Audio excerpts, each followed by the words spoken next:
What happens when a revolutionary superfighter becomes the most hated aircraft in America, yet turns into a secret Soviet war legend? Before you answer, picture this: a factory floor in Buffalo, March 1942. Metal screams, rivets fly, and then silence.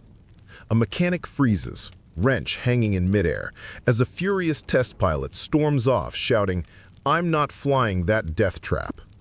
That was the fifth pilot that week refusing to touch the Bell P-39 Airacobra.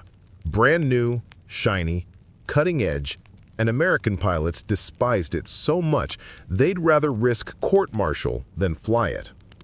So what was wrong with this so-called revolutionary fighter? Everything and nothing. It had a 37mm cannon in the nose, tricycle landing gear, and a sleek mid-engine design engineers swore would change aviation forever. But in reality, it vibrated like a washing machine loaded with bricks. Its engine sat behind the pilot waiting to cook him alive.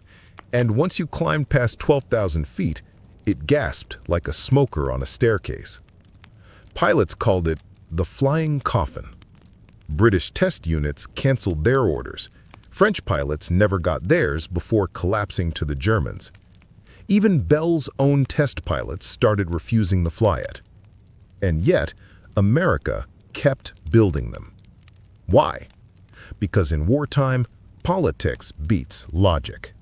Shutting down the line would mean admitting failure and losing months.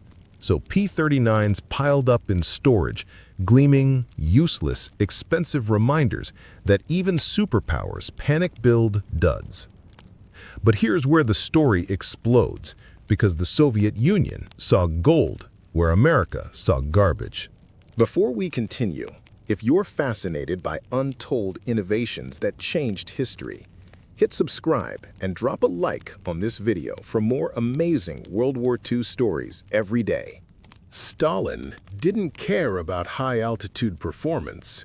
He didn't need dogfights at 25,000 feet. The Eastern Front was mud, blood, trees, tanks, and aircraft screaming barely above the treetops. And down low, the P-39 was a monster. Soviet pilots didn't complain about engine placement. They loved the stability. They didn't fear the 37mm cannon. They worshipped it. A single hit could snap a J-88 in half.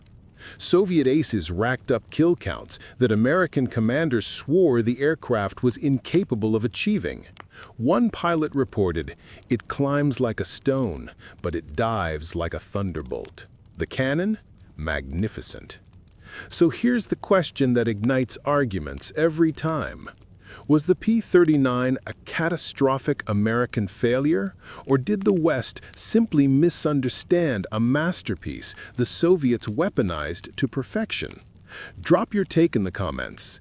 Was this plain garbage, or did America throw away one of the greatest low-altitude killers of World War II? Let's see who you're siding with, the angry U.S. test pilots who refused to fly it, or the Soviet aces who turned it into a legend. And if you think the Soviets simply made the best of a bad machine, think again. Because what came next turned the Airacobra into a legend feared by the Luftwaffe. Soviet pilots had a rule for this aircraft: it rewards aggression and punishes hesitation. No timid flying, no cautious circling. If you hesitated, you died. That brutal philosophy became the core of Soviet P-39 doctrine. Strike first, strike fast, and vanish before the enemy could even blink.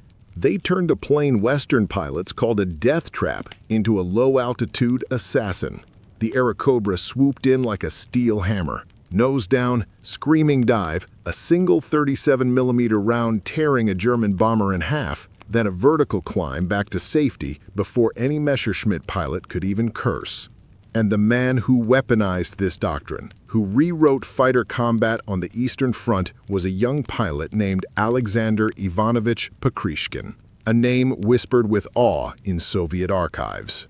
Born poor, flying outdated wooden machines at the start of the war, he was thrown against elite German pilots with aircraft that should have been scrap.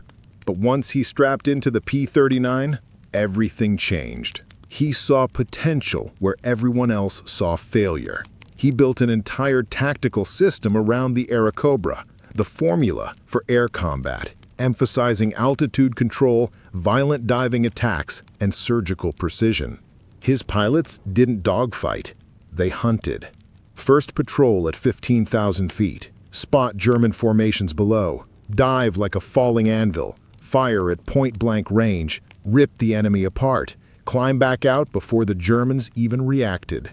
It worked. His kill count shot up 5, 10, 20. By the time Kursk erupted in 1943, he was the undisputed Soviet ace, flying an American plane Americans didn't want. German pilots heard his radio call sign and panicked. Achtung, Pokryshkin in the air. The Battle of Kursk was supposed to be Hitler's crushing blow. Instead, German Stukas and fighters were shredded by low-flying Airacobras, diving like predators, vanishing like ghosts. In the first week, Pokryshkin's regiment claimed over 100 kills. His personal score soared again, 23 confirmed kills that month alone. They didn't fear enemy fighters. They didn't fear anti-aircraft guns. What every pilot feared was their own wings, ripping off mid-flight. In 1943, the Air Force faced a problem so deadly it was classified. The wings were failing. Entire bombers tore apart in the sky, killing dozens at a time, not from enemy fire, but from their own aircraft coming apart under stress. Reports came in from every squadron. Pilots swore they heard wings creak and scream at high altitude. Tail gunners watched metal bend and ripple during sharp turns. Command ignored them. Engineers on the ground blamed pilots for improper aerial maneuvering, and headquarters blamed the chaos of war. Nobody listened until it was almost too late.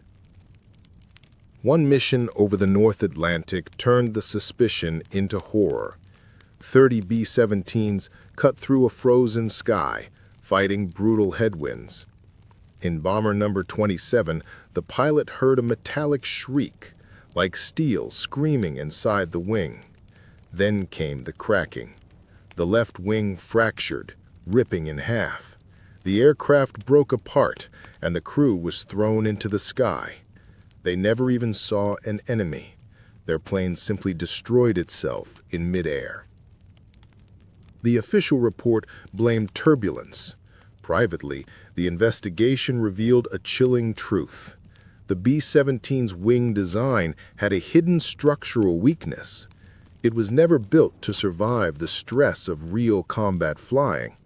But instead of grounding the fleet for repairs, High Command took another path. They buried the truth. Thousands of lives were now at risk. Every mission became a game of survival against physics. But everything changed because of one man, not a general, not a commander, not a decorated ace, a field engineer, a quiet, stubborn mechanic named Elias Carter. Carter wasn't special on paper. He had no rank worth mentioning, no inventions to his name. But what he did have was a mind that refused to accept death as part of acceptable loss. After watching 3 bombers fall apart during routine takeoff in a single week, he began collecting torn metal from crash sites. He studied the fractures, traced stress lines with chalk, and compared the damage from 10 different aircraft. The pattern he found terrified him. The wings weren't failing because of damage. They were failing because of design flaws. He submitted a report to command. They threw it out. He warned the chief air engineer. They shut him down. They had a war to fight. They didn't have time for theories. But Carter knew he was right, so he broke the rules and did something that could have sent him to prison. He began fixing bombers in secret. With no official funding, no support, and no approval, he raided the junk piles behind the hangars. He scavenged landing gear cables, spare bolts, cracked aluminum braces, everything he could find. What he built looked insane. Field crews laughed at him. He didn't care. His idea was simple but genius: disperse wing stress before it becomes deadly. Using improvised steel braces and redistributed tension cables, he created a crude but effective reinforcement system. It redirected flight strain through multiple points, preventing catastrophic failure. The problem? If his design failed at altitude, it would rip the entire wing clean off and kill the crew instantly. He needed a test pilot, someone desperate or crazy. He found one.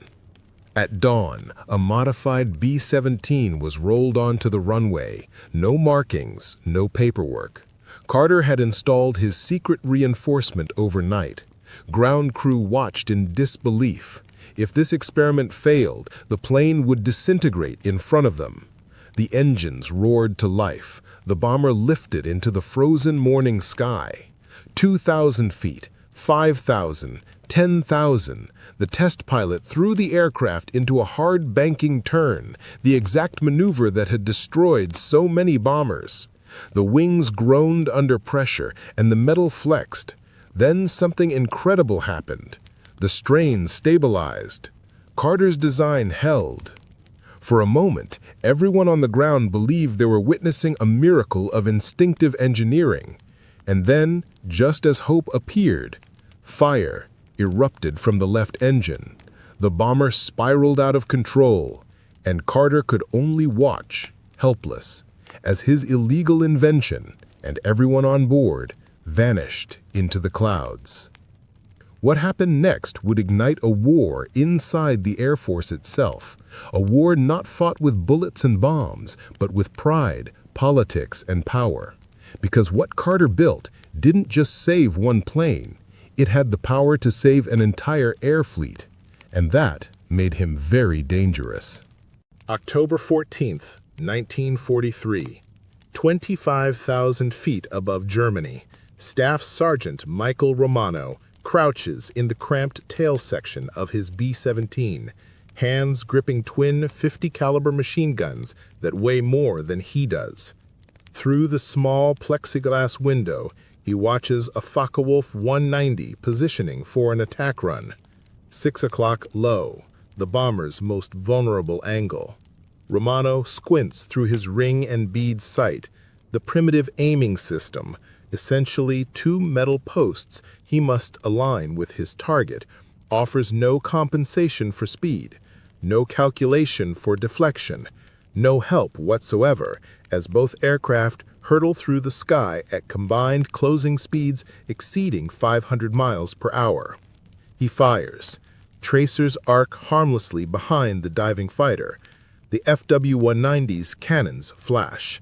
20mm shells tear through aluminum like tissue paper. This scene repeats itself 291 times today across the 2nd Schweinfurt raid. The 8th Air Force dispatches 291 B-17 Flying Fortresses deep into Germany without fighter escort. By nightfall, 60 bombers, more than 20% of the attacking force, will be shot down. Another 138 return so badly damaged they'll never fly again. 600 American airmen are dead. The mathematics are brutal and unsustainable. At this rate, no bomber crew will statistically survive their required 25 missions. Post-mission analysis reveals the grim truth. Tail gunners, supposedly the bomber's last line of defense against the preferred German attack angle, achieve hit rates below 8%. Fighter pilots need merely attack from the rear, endure a few seconds of inaccurate return fire, and methodically destroy America's billion-dollar strategic bombing campaign, one fortress at a time. Senior commanders gather at 8th Air Force headquarters in High Wycombe, England. The defensive armament supposed to make the B-17 a flying fortress has failed catastrophically. Without a solution, daylight precision bombing, the entire strategic doctrine faces cancellation. What these commanders don't know is that at that very moment, on a cold, hard stand at Bassingbourn Airfield, a 22-year-old tail gunner with barely a high school education is sketching a design in his logbook that violates multiple Army Air Forces regulations, a design that will be called mechanically impossible by weapons engineers, a design that will triple tailgun accuracy and save thousands of American lives. This is the story of the innovation they tried to ban, and the gunner who refused to stop. To understand why Romano's innovation proved so revolutionary, you must first understand the impossible problem tail gunners faced in 1943. The B-17 Flying Fortress entered combat with a defensive philosophy borrowed from naval warfare, bristling with enough machine guns to create overlapping fields of fire. The bombers were theoretically protected through sheer volume of lead. Army Air Force's promotional materials called it a flying battleship. Reality proved brutally different. Staff Sergeant Michael Romano reported to Bassingbourn Airfield, England, in August 1943 as a replacement tail gunner for the 91st Bomb Group. He was a former factory worker from Pittsburgh, no college degree, no engineering background, barely 19 years old when he enlisted. The Army trained him for 6 weeks how to clear jams, estimate range, and pray his shots connected. His assigned position, the tail gunner station, was barely larger than a coffin.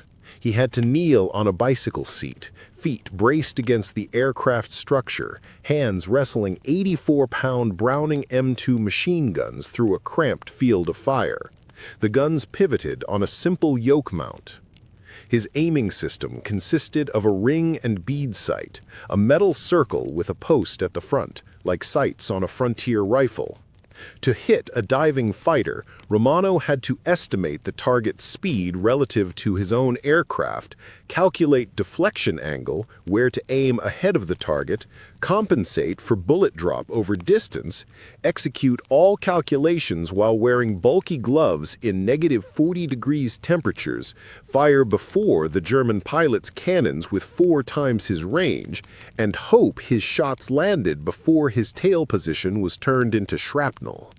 Expert gunners from peacetime aerial gunnery schools attempted the same shots under controlled conditions. Their hit rates barely exceeded 12%. In combat, stressed, oxygen-deprived, and under fire, actual hit rates plummeted to 6 to 8%. The Luftwaffe recognized this vulnerability immediately. German fighter tactics evolved throughout 1943. Attack from 6 o'clock level or low, accept 15 to 20 seconds of inaccurate tail gunfire, close to 200 yards, and unleash devastating 20mm cannon strikes. Luftwaffe after-action reports described B-17 tail positions as marginally dangerous, accuracy insufficient to deter attacks. August 17, 1943, First Schweinfurt raid. 60 bombers lost. October 8, 1943, Bremen raid, 30 bombers lost. October 10, 1943, Münster raid, 30 bombers lost. The 8th Air Force hemorrhaged bombers faster than factories could replace them. General Henry Hap Arnold, commanding general of the Army Air Forces, received casualty reports in Washington and questioned whether daylight bombing remained viable. Engineers proposed solutions: more guns, bigger caliber, powered turrets. Boeing's Cheyenne Modification Center began designing an improved tail turret, but development timelines stretched into 1944. Powered turret prototypes existed, but installation required removing the entire tail section, a months-long factory modification impossible on bombers already in England. Meanwhile, men died. Romano flew his first combat mission on August 19, 1943, targeting Gilse Ryan Airfield in the Netherlands. He fired 480 rounds at 3 attacking FW-190s. He believed he scored hits. Gun camera footage later revealed every tracer passed harmlessly behind the targets. The fighters destroyed 2 bombers in his formation. After his 3rd mission, Romano stayed on the hardstand after landing, staring at his guns. His hands shook, not from fear, but from the physical exhaustion of manhandling 84-pound weapons through sustained fire while kneeling at altitude. That night he sketched his first design concept. The problem wasn't the gun. It wasn't even the mount. It was that tail gunners fired blind, chasing targets they couldn't properly track, aiming at points in space they couldn't accurately predict. What Romano needed was something the Army Air Forces hadn't provided, a way to see where his bullets would actually go before pulling the trigger. He needed a reflector sight. But the tail position's cramped quarters made standard reflector installation impossible, unless someone broke the rules. November 12, 1942, Western Desert, North Africa. A sky the color of gunmetal hung over the Sahara.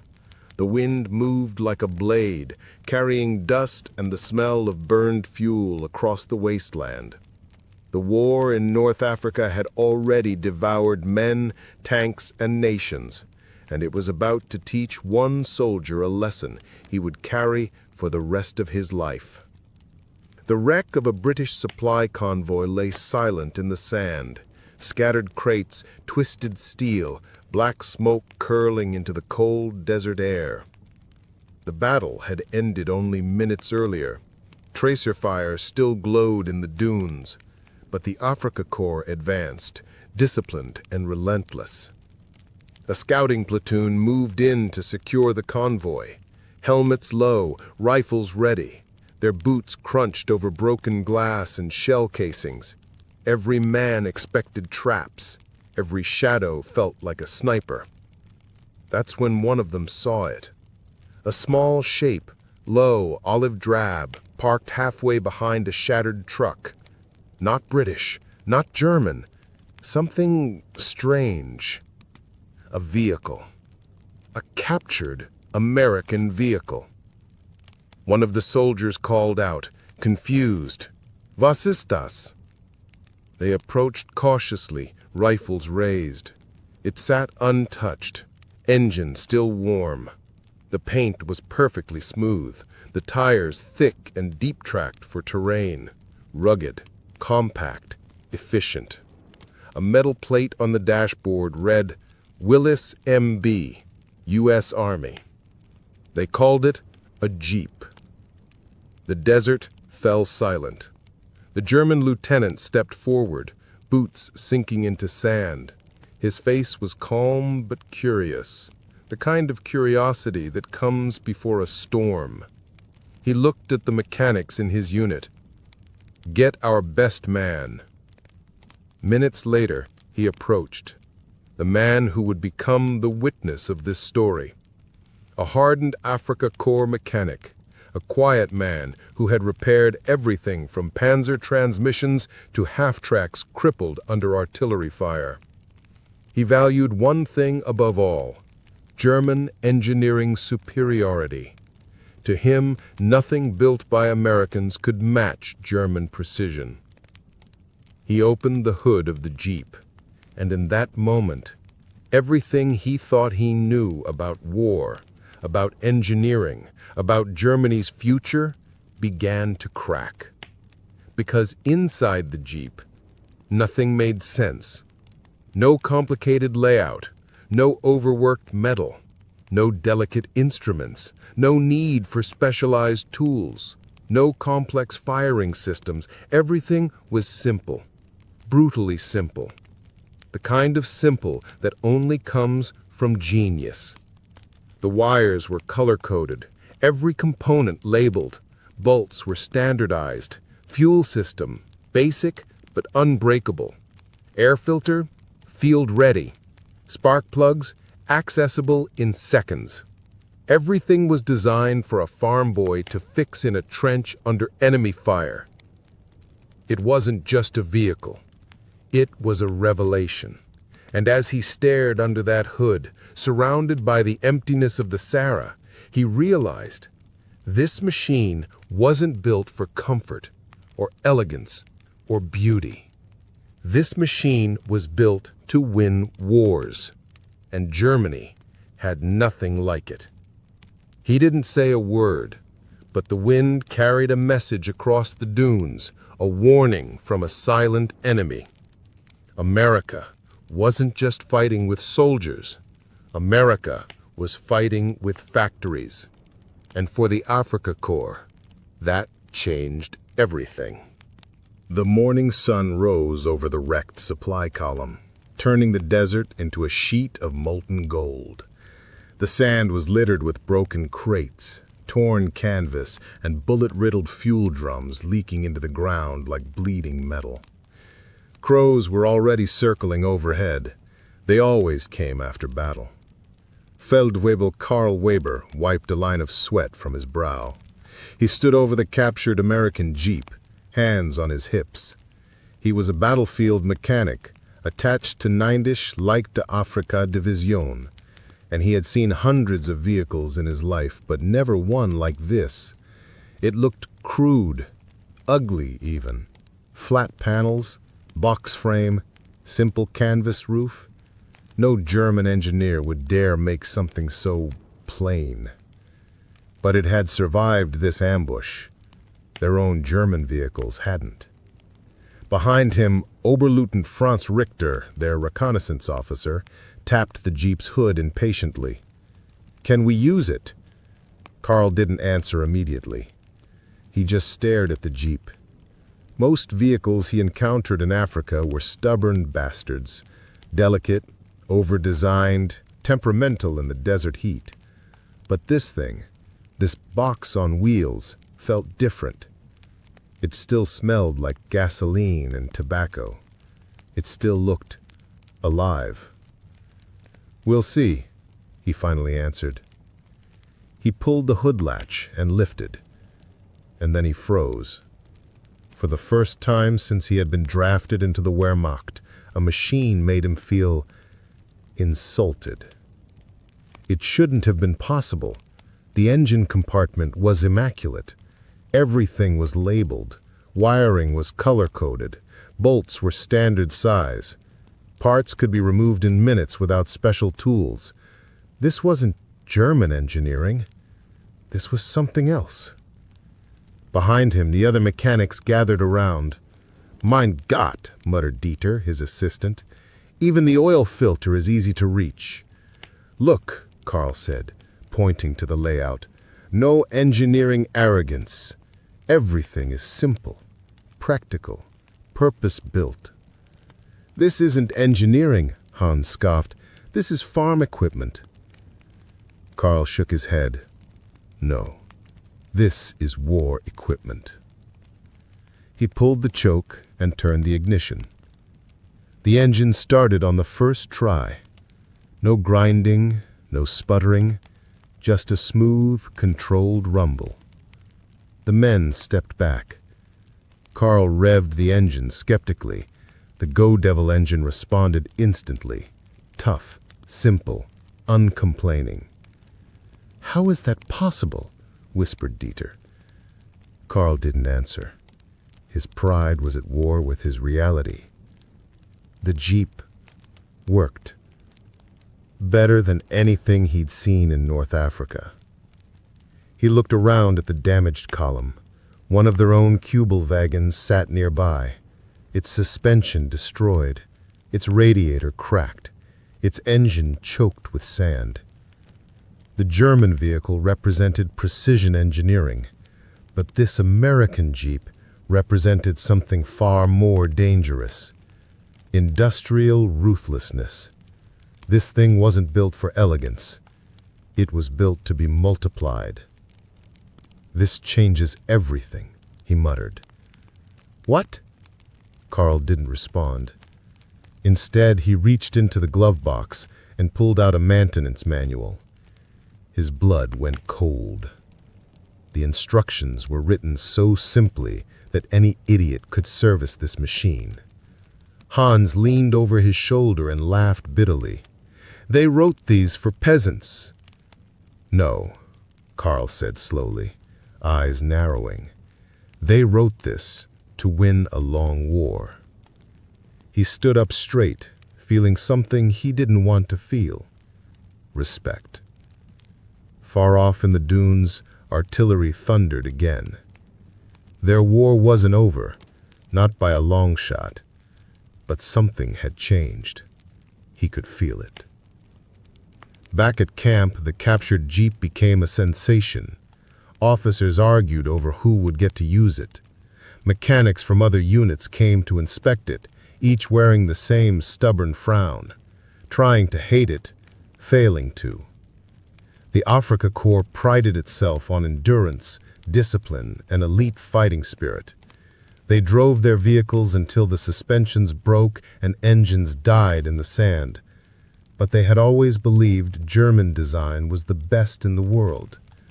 Now, staring at the Jeep, Carl knew that was a lie. During field testing, he tried to break it. He overloaded the cargo. It kept moving. He drove it over rocks.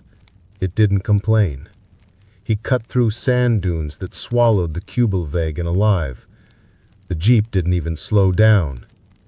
After 2 days, Carl sat alone beside the Jeep late at night, turning a wrench slowly in his hands. He looked at the simple stamped steel body. No curves, no elegance, just brutal efficiency. He hated it. He admired it. He feared it. This machine wasn't just a vehicle. It was a warning. If America builds everything like this, we can't win this war. A cold desert wind blew across the camp. He closed his eyes. For the first time since the war began, Carl Weber felt the first seed of doubt. Night fell over the desert like a black curtain, swallowing the wreckage of tanks and burnt supply trucks in silence. The wind had died down, but the smell of diesel, cordite, and scorched metal still hung heavy in the air. The front line had moved on, but the ghosts of battle lingered. Feldwebel Carl Weber crouched beside the captured Jeep inside a dim tent lit by oil lanterns. Maps and scattered tools covered the ground around him. He hadn't slept since they found it. His mechanics had gone back to their bunks, but he remained, obsessed, silent, and grim. He was tearing the machine apart, piece by piece, not to repair it, but to understand it. Normally, when he touched machinery, he felt pride, order, logic. But this Jeep, it felt wrong. It shouldn't work as well as it did. It shouldn't be this easy to strip down, rebuild, and run again. War machines were supposed to be complicated. Maintenance was supposed to take hours. Broken parts were supposed to slow armies down. But this thing, this American bastard machine, was designed to make war faster. Carl ran his hand along the transfer case and four-wheel drive lever. Even that was genius in its simplicity. German Kubelwagens had decent engineering, but no four-wheel drive. They relied on clever differential tricks. This Jeep just brute-forced physics with all four wheels. Crude, savage, effective. He turned, hearing footsteps approach. Oberleutnant Franz Richter entered the tent. "You're still working?" Richter asked. Carl didn't answer. He just kept his eyes on the Jeep's exposed engine. Richter sighed. "You look like you want to strangle it." Carl finally spoke. "It shouldn't exist." Richter frowned. "Meaning?" "It's not engineered like a German vehicle," Carl said. "There was no elegance here. Everything is cheap, rough, mass-produced." "And that bothers you?" Carl looked up, face lit by lantern glow. "It terrifies me." Richter crossed his arms. "The men love it. They're saying if Rommel had 1,000 of these, he'd already be in Cairo." Carl laughed darkly. "Try 10,000, and he might make it to Jerusalem on the way. Richter leaned closer. "You're saying this Jeep is better than our Kubel wagon?" Carl didn't answer. He didn't have to. His silence was enough. Richter exhaled slowly. "Then write me a report." "Oh, there will be a report. But nobody will like it. Make it anyway." Richter turned to leave, but paused in the doorway. "And Carl?" "What?" Richter's face hardened. "Don't let the men see you afraid." Captured truth. The next morning, Carl gathered his mechanics around a table made from ammunition crates. He unrolled a sheet of canvas and placed two objects on it: a Kubel wagon drive shaft and a Jeep drive shaft. "Study them," he said. Hans lifted the German part. Precision machined, perfectly balanced, light. Beautiful engineering. Then he picked up the American drive shaft. It was thicker, rougher, ugly, like it had been hammered together by someone who didn't give a damn how it looked.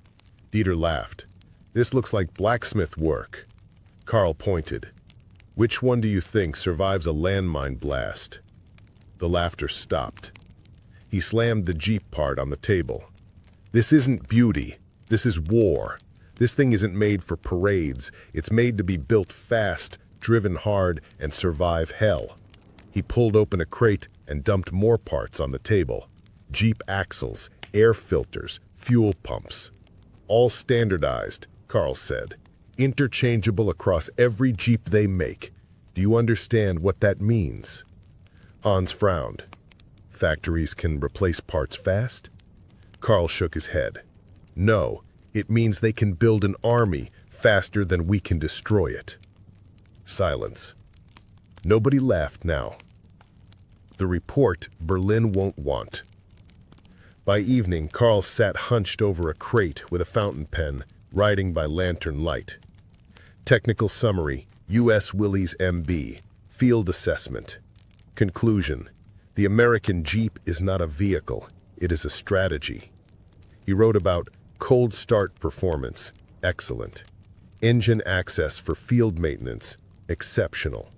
Parts interchangeability, revolutionary. Shock absorption over rough terrain, superior.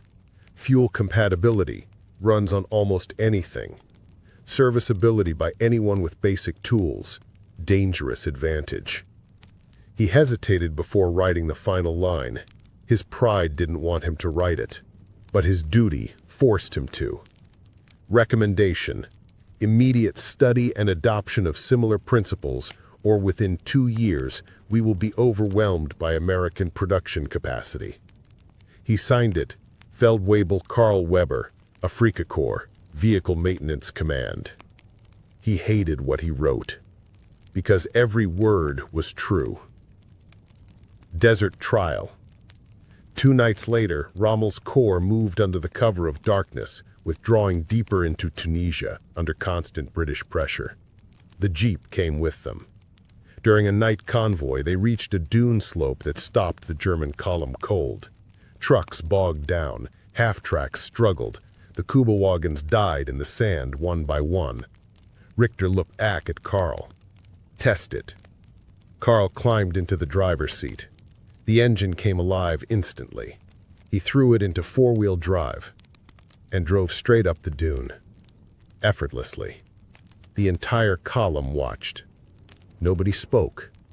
Nobody needed to. The truth was now obvious. Germany's engineering pride had just been outmatched by American practicality. And Carl knew this was only the beginning. Night convoys in the desert were a special kind of hell. Engines overheated, transmissions locked, and sand clogged every machine built by men who had never seen real war. The Afrika Korps had learned a long time ago, the desert doesn't kill you with bullets first. It kills your machinery, it kills your hope, then it kills you. But one machine refused to die. The Jeep. A machine that keeps moving. Carl sat behind the wheel, knuckles white as he gripped it. The desert wind slapped his face, gritty sand stinging his skin. The Jeep growled beneath him, steady, obedient, unstoppable. He crested the dune and circled back down when something caught his eye, half buried in shadow near a dry, waddy trench. A Ford GPA amphibious Jeep, another American design, half sunk, abandoned. More of them were here, more than one. The Americans had left equipment behind like trash, not because they were careless, because they had so much of it. They didn't need to go back for it. Carl stared at the machines for a long time. Germany could barely replace trucks lost in battle. America left them behind like empty ration tins. Night fire. Tracer rounds cut suddenly through the darkness, thin red streaks whipping past like angry meteors. Artillery thundered a moment later, mortars exploding across the column. Ambush! Take cover! Chaos erupted. Men scrambled, falling into the sand face first. A shell annihilated a truck nearby, sending a flaming tire spinning into the sky like a drunk comet. Screams tore through the smoke. Richter slid down behind Caro. British artillery, move, move! We can't. The Hoff tracks are stuck. Leave them. Caro looked at him in disbelief. Abandon armored vehicles? Impossible. Richter pointed forward. Get the Jeep through and flank them. Find their forward observers. Carl nodded once. Mission clear. He hit the accelerator. The Jeep surged forward like a beast hungry for the hunt. They tore across the sand while artillery shells bloomed behind them. Marek manned the MG-34 on the back seat, teeth clenched against the recoil. Bullets zipped past, kicking up dirt. Carl heard metal rip and prayed it wasn't the engine block. But the Jeep just kept going. How was this thing still running? Marek yelled over the gunfire. Because the Americans built it to survive idiots, Carl shouted back. They dipped into a ravine, bouncing so hard the suspension growled but held. The Jeep didn't complain. It wanted more, like a wolf scenting blood. They spotted the British artillery team, 5 men operating 2 25-pounder guns. No time for finesse. Carl floored the pedal and the Jeep lunged across the sand ridge like a charging hyena. Marek fired first. Carl received his own version of the report. He read it in silence, then folded it carefully. He finally understood why his army could win battles, but lose the war. His chief of staff asked, "What should we do?" Rommel replied, "Continue fighting." "But how do we win?" the officer asked. Rommel looked out across the endless sand. "We don't." That night, a lone crate arrived in Carl's workshop, stamped with black requisition symbols. He opened it expecting Kubelwagen parts. Inside, American Jeep parts. Oil filters, bolts, spark plugs, suspension components. He held a metal crate label in disbelief. It was marked Priority, Field Operational, Do Not Delay. Sent from German High Command. It was happening. Germany had not only accepted the Jeep, Germany was now supplying Jeep parts to its own army. A foreign machine, now part of the Reich's war effort. This was beyond defeat. This was surrender. Carl wrote in his notebook, "We used to mock this vehicle. Now it keeps us alive. Truth always wins in the end, but sometimes it arrives too late to save you." Pride doesn't die in a single moment. It erodes slowly under pressure, defeat, and necessity. And in 1943, in the deserts of North Africa, German military pride finally collapsed. The proof? Officers, men who once laughed at the Jeep, were now begging for one. The order that changed everything. A sandstorm raged when a convoy from the 10th Panzer Division rolled into Carl's desert workshop, half the vehicles broken, radiators boiling dry, wheels locked with sand-clogged brakes. Out stepped Hauptmann Franz Bayer, a hard-faced officer who had once told Karl to keep American trash off the battlefield. Now he looked different, older, exhausted, defeated. He said, "Unteroffizier Weber," not shouting, but requesting, which was rare for an officer. "I need vehicles that can move in deep sand. We're transferring artillery positions overnight." Karl pointed at the broken Kubelwagens. "They won't make it," he said. Bayer didn't argue.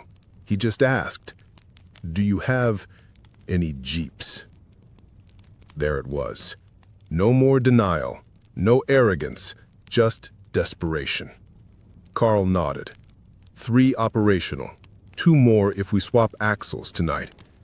Bayer took a long breath. "We'll take all 5. Karl frowned. Regulations forbid frontline Jeep deployment without division authorization. Bayer looked him dead in the eyes. Regulations are for men who aren't being bombed to death. The Jeep convoy. The next morning, Karl drove one of the Jeeps himself across the open dunes with Bayer's forward artillery section. The 5 Jeeps weaved through sandhills like wolves on the hunt, fluid, fast, unstoppable. No wheels bogged down, no engines overheated, no men had to get out and push. Behind them, 2 Kubelwagens tried to follow and immediately sank. Within minutes, they were nothing but distant specks, abandoned in the desert like metal tombstones. Death from above.